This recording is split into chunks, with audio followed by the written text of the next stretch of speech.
अस्सलाम वालेकुम व्यूअर्स। इस वीडियो में हमें डायमेंशंस के कॉन्सेप्ट को इस्तेमाल करते हुए दो क्वांटिटीज़ का time period of simple pendulum और ड्रैग फोर्स के लिए पॉसिबल फार्मूला डिराइव करना है।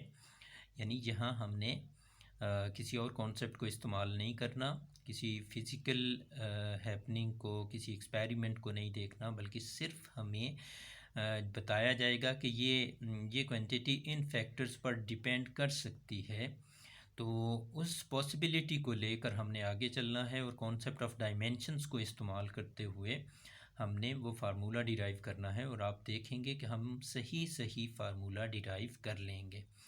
तो फार्मूला डिराइव करने के लिए 4 स्टेप प्रोसीजर होता है। सबसे पहले हमें जो भी क्वांटिटी दी जाए, जैसा कि हम इसको लेकर चलते हैं, ये पहली एग्जांपल को, इसमें time period of simple pendulum से हम सब वाकिफ़ हैं। Time period of simple pendulum कुछ चीज़ों पर डिपेंड कर सकता है, जिसमें मैस ऑफ द पेंडुलम होता है, यानी बॉब होती है, mass of the Bob, length of the pendulum हो सकती है, और इसी तरह से ग्रेविटेशनल एक्सेलरेशन है, acceleration due to gravity G के प्रोपोर्शनल हो सकती है, उस पर डिपेंड कर सकता है टाइम पीरियड। तो ये फैक्टर्स हमें दिए गए हैं, और चूँकि यहाँ मैस है, लेंथ है और जी, 3 फैक्टर दिए गए हैं, तो हमने इसको प्रोपोर्शनल की फॉर्म में लिख लेना है। और इनको कुछ एक्सपोनेंट्स दे देने हैं, यानी पावर्स दे देनी है। पावर्स कोई भी नाम रखा जा सकता है। यहाँ हमने जो चूज़ किया है वो है m raise to power a, l raise to power b और g raise to power c। इस इक्वेशन को हमने इक्वेलिटी की फॉर्म में लिखना है, तो यहाँ कांस्टेंट आ जाएगा और बाकी पावर्स उसी तरह लिखनी है, और इसको इक्वेशन नंबर a कह देंगे, और यहाँ हमारा पहला स्टेप मुकम्मल हो जाएगा। अब दूसरा स्टेप देखना है हमें। दूसरे स्टेप में हम दोनों साइडों पे डायमेंशंस लिखेंगे इन क्वांटिटीज़ की। अब लेफ़्ट साइड पर चूँकि टाइम है तो सिर्फ यहाँ पे t आएगा, और राइट साइड पे कांस्टेंट और साथ m रे मैस है तो कैपिटल M हो जाएगा, लेंथ है तो कैपिटल L हो जाएगी, और रेज़ टू पावर वही है जो यहाँ पे हमने एज्यूम की है, यानी यहाँ a पावर है और यहाँ b पावर है, और यहाँ g है, ये ग्रेविटेशनल एक्सेलरेशन है, तो एक्सेलरेशन की डायमेंशन होती है L T inverse square whole raise to power C. तो इस तरह से हमने इनकी पावर्स लिख ली। अब हम ए की ब्रैकेट के अंदर इन सब को लिख लेते हैं, M raise to power A, L raise to power B, और साथ हमने क्या किया है कि यहाँ L की B पावर है, यहाँ L की C पावर है, तो इनको इकट्ठा भी कर दिया B प्लस C, और T यहाँ आ गया -2 इंटू सी, -2 पावर होल पावर C के साथ मल्टीप्लाई होगी तो -2 इंटू सी हो जाएगी। तो लेफ़्ट साइड को हमने थोड़ा सा और इलेबरेट कर लिया है। यहाँ अकेला t था तो हमने m भी लिख लिया रेज़ टू पावर 0, l भी लिख लिया raise to power 0, t raise to power 1 है। याद रहे कि ये m रेज़ टू पावर 0 का मतलब वही है जो यहाँ 1 साथ आ रहा है, यानी m रेज़ टू पावर 0 1 होता है, l रेज़ टू पावर 0 भी 1 होता है। लेकिन इस तरह से लिख देने के बाद हमें कंपैरिजन करने में आसानी होगी एक्सपोनेंट्स की, पावर्स की दोनों साइडों पर, जो कि हमारा अगला स्टेप है। यहाँ हमारा दूसरा स्टेप मुकम्मल हो गया है, और तीसरा स्टेप है हमने दोनों साइडों पे पावर्स को कंपेयर करना है। इस साइड पर m को देखें तो m रेज़ टू पावर 0 है, और इस साइड पर देखें तो m रेज़ टू पावर 0 है, और इस साइड पर m raise to power a है। इसी तरह से L को देखें, L इधर 0 पावर है और इस साइड पर B प्लस सी है, इस साइड पर T 1 है और इस साइड पर T -2C है। तो यहाँ कंपैरिजन आसान होगा कि M के लिए हम A इक्वल्स 0 लिखेंगे, और L के लिए इधर B प्लस सी है इक्वल टू 0 हो जाएगा। इसी तरह से T के लिए इधर -2C है, विल बी इक्वल टू 1 हो जाएगा, -2C इज़ इक्वल टू 1 हो जाएगा, तो -2C इज़ इक्वल टू 1 यहाँ पे आ गया। और यहाँ से -2 माइनस माइनस से मल्टीप्लाई कर दिया दोनों साइडों पर, तो इधर माइनस ख़त्म हो गया, इधर माइनस आ गया, और 2 इधर जाएगा तो डिवाइड हो जाएगा, यानी C की वैल्यू आ गई -1/2। इस -1/2 यानी C की वैल्यू को उठा के यहाँ लिख लें C की जगह, तो B -C2, यानी हम कह रहे हैं कि इसको इक्वेशन नंबर 3 कहा है कि put equation number 3 in equation number 2, यानी पुट इन 2 लिखा हुआ है, तो b -1/2 हो जाएगा, c की जगह -1/2 हुआ, और ये -1/2 दूसरी साइड पर ले गए तो b की वैल्यू आ गई 1/2। इस तरह से हमारे पास b 1/2 आ गया, c -1/2 आ गया और a 0 है। तो ये तीनों वैल्यूज़ पावर्स की हम इस इक्वेशन नंबर 1 में जाके यानी इक्वेशन नंबर a में पुट कर देंगे, तो हमारे पास ये सूरत बनेगी कि t is equal to constant m raise to power 0, l raise to power 1/2 and g raise to power -1/2। तो जब m रेज़ टू पावर 0 मतलब 1 हो गया और l 1/2 है और g -1/2 है, इसे डिनोमिनेटर में ले जाएं तो +1/2 हो जाएगा, और 1/2 चूँकि स्क्वायर रूट की सिंबल है इसलिए यहाँ हमने स्क्वायर रूट डाल लिया एल और जी के ऊपर।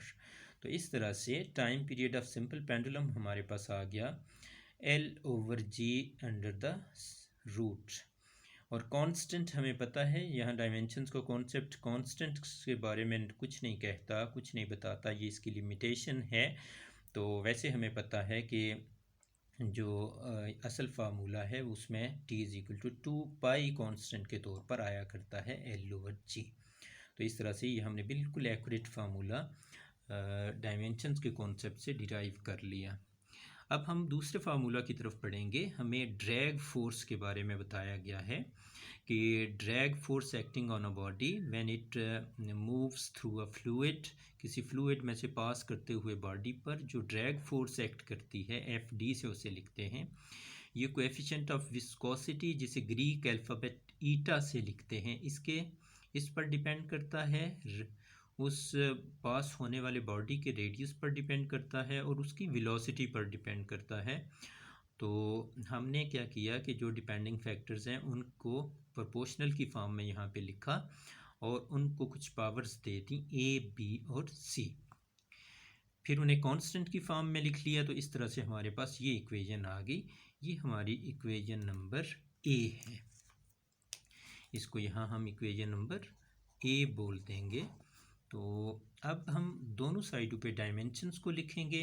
तो लेफ़्ट साइड पर फोर्स है, तो फोर्स की डायमेंशन MLT इनवर्स स्क्वायर होती है, वो लिख देंगे। राइट साइड पे ईटा है, ईटा की डायमेंशन गिवन है एग्जांपल में, इसलिए हम यहाँ पर m रेज पर 1 करेंगे, लिख लेंगे, l रेज पर -1 करेंगे, t रेज पर -1 करेंगे। इस क्वेश्चन में याद रहे ईटा की डायमेंशन गिवन है, इसलिए हमने इसको एज सच लिखा है जो वहाँ पे लिखा हुआ है, वरना दूसरी सूरत में इसको डिराइव करना पड़ता है, इसको ज़बानी याद रखना होता है, तो उसके लिए स्टेप कुछ बढ़ जाते हैं। और दूसरा है r रेडियस लेंथ होता है, तो l रेज पर b हो जाएगा, और अगली वेलोसिटी है तीसरी टर्म, और ये LT इनवर्स और 4 रेज पर c हो जाएगा। आप इन सब को एक ही ब्रैकेट में लिख लें, तो m को 1 इंटू a करें तो a हो जाएगा, l -1 टू a करें तो -a हो जाएगा, t -1 टू a करें तो -a हो जाएगा। इसी तरह से l रेज पर b है, ये l रेज पर c है, और ये -1 इंटू c t रेज पर -c है। तो इसमें जो सेम बेसिस हैं, जैसा कि l हमने देखा, इसकी 3 पावर्स बन जाएंगी -a + b + c। इसी तरह से t की 2 पावर्स हैं -a -c, तो ये हमने इकट्ठी कर दी, और m चूँकि अकेला है इसलिए m रेज पर a हो गया। और लेफ़्ट साइड पर हमें बताया कि फोर्स MLT इनवर्स स्क्वायर है, यानी m के ऊपर भी 1 है, l की पावर भी 1 है। यहाँ हमारा दूसरा स्टेप मुकम्मल हुआ, और तीसरा स्टेप है कि हमने पावर्स को कंपेयर करना है। तो लेफ़्ट साइड पर m 1 है, राइट साइड पर m a है, लेफ़्ट साइड पर l 1 है, राइट साइड पर l -a + b + c है, और t यहाँ पे लेफ़्ट साइड पे -2 है, इस साइड पर -a -c है। तो हम पहले m के लिए देख लेते हैं, a = 1 आ जाएगा, ये इक्वेशन नंबर 1 हो गई। फिर l के लिए देखेंगे, तो l के लिए -a + b + c = 1 आ गई, ये इक्वेशन नंबर 2 है। और इसी तरह से t के लिए हमने देखा कि -a - c है =-2, इस साइड पर ये और इस साइड पर ये, तो यहाँ -a - c = -2 आ गया। तो यहाँ से हमने अब किस तरह से इसको इक्वेशन नंबर नाम नहीं दिया, ये इक्वेशन नंबर 1 है, ये 2 है, तो इसकी जगह a की जगह हम यहाँ से वैल्यू a पुट कर देते हैं, यानी 1 पुट कर देते हैं। तो माइनस ए की जगह जब 1 आ जाएगा, ए की जगह 1, तो -1 minus C is equal to -2 हो जाएगा। अब सी को उठा के इस साइड पर ले जाएं तो सी प्लस हो जाएगा इस साइड पे, और अगले स्टेप में -2 को इस साइड पर ले आएँ तो ये प्लस हो जाएगा, तो 2 - 1 हो जाएगा, तो सी विल बी इक्वल टू 2 - 1 1। तो ए 1 हो गया, सी हमारे पास सी भी 1 हो गया। अब जो ए और बी की वैल्यूज़ हैं ये उठा के हम इस इक्वेशन नंबर 2 में लिखेंगे, तो हमारे पास ए की जगह तो 1 आ जाएगा और सी की जगह हम 1 पुट करेंगे, तो ये -1 इस साइड पे होगा, इस साइड पे +1 होगा, तो ये कट जाएंगे इधर, और बी इक्वल्स भी 1 आ जाएगा। तो इस तरह से बी की पावर भी आ गई, सी भी 1 है, ए भी 1 है। तो जब हम ये तीनों पावर्स यहाँ अपने इस फार्मूला में पुट करेंगे तो उस फार्मूला की शक्ल में कोई चेंज नहीं आएगा, हमारी जो ड्रैग फोर्स है वो इक्वल आ जाएगी ईटा रेज पर 1, आर रेज पर 1, वी रेज पर 1, यानी F T is constant, F T is equal to constant into eta R V, और यहाँ जो कॉन्स्टेंट आता है असल फार्मूला में वो 6 पाई आता है, और चूँकि डायमेंशंस के कॉन्सेप्ट ने हमें उस कॉन्स्टेंट के बारे में कुछ नहीं बताना, लिहाजा इस फॉर्म में ये फार्मूला आ गया है, और जितना आया है अपनी लिमिटेशन के साथ वो बिल्कुल सही आया है।